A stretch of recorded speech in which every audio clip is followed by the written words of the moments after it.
Good afternoon, Fantasy Bay. Mike Williams here with another Week 5 game preview. Today we're going to be going over the Jets versus the Eagles. Let's get it started.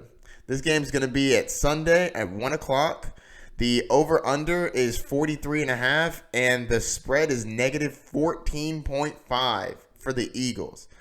Now, let me put that in perspective for you. That means that they expect the Jets to score approximately one touchdown, and they expect Philadelphia to score 36. Wow, that's huge. That is a big win, which I can't really argue because the Jets are going to get slaughtered in this match. All right, let's start with the Eagles because they matter. So Wentz had a good game last week, 160 yards, which is meh, but he also had 3 touchdowns. He did a little bit with his legs, 6 carries for 13 yards. I like Wentz. I think it's going to be a top 5 play. I had him as a sleeper this year to have an amazing year. All right, so let's keep it going. Man, Jordan Howard is a beast. Well, was a beast last week at least.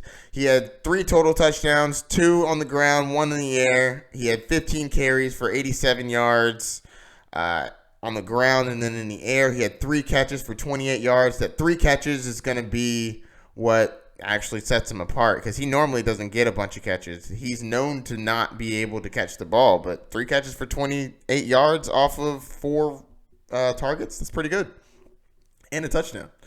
I don't like his schedule moving forward after this game. I personally think it's terrible, but as of right now, he's got the Jets, so fire him up. They should run it down their throats for sure. But I wouldn't hold him for very long. I'd sell him personally.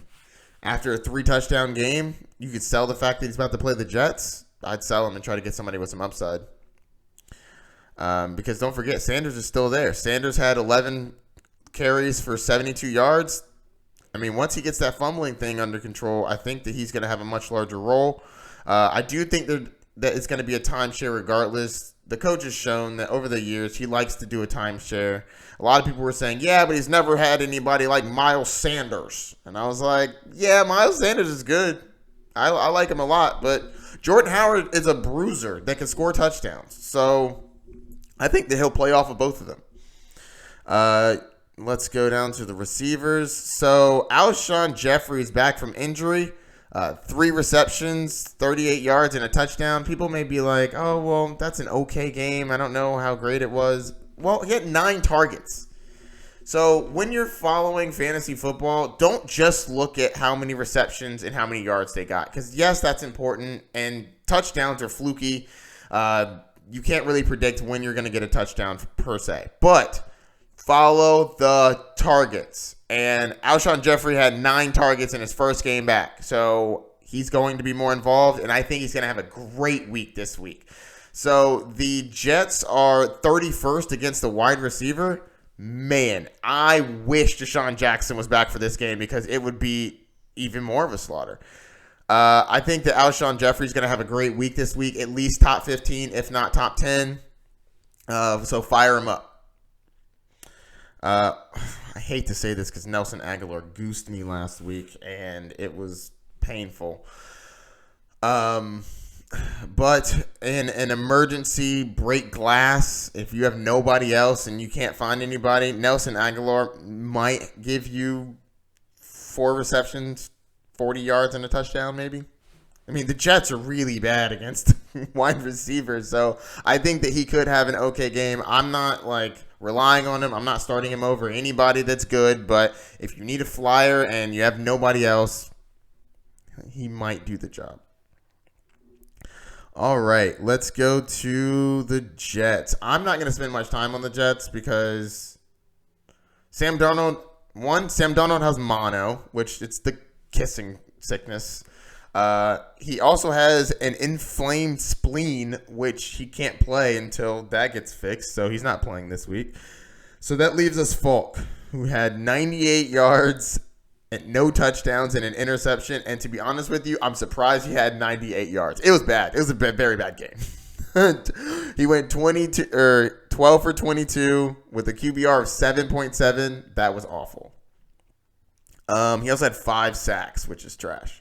The only person, in my personal opinion, that I'm starting here is Le'Veon Bell. He had 18 carries for 35 yards, which is yuck. But the receptions, he had 4 receptions for 28 yards. It's fine. I think that he's going to be playable. I mean, you're playing Le'Veon Bell. If you have Le'Veon Bell, you're playing him. I'm playing him. You're playing him.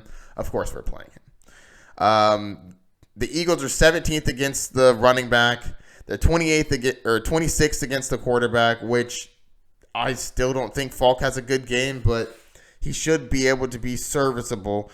The Eagles have a terrible they're terrible against wide receivers. They're 29th. So if you had to start a wide receiver, I'd pick Anderson.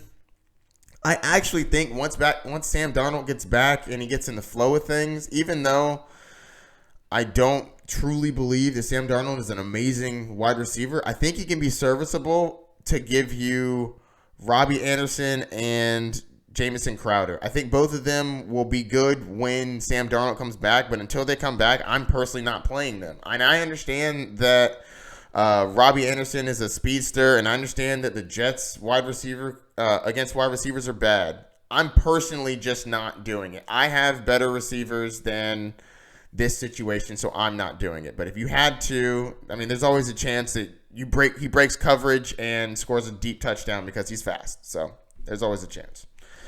All right, that's going to wrap up this Week 5 game preview. If you have any questions, hit me up on social.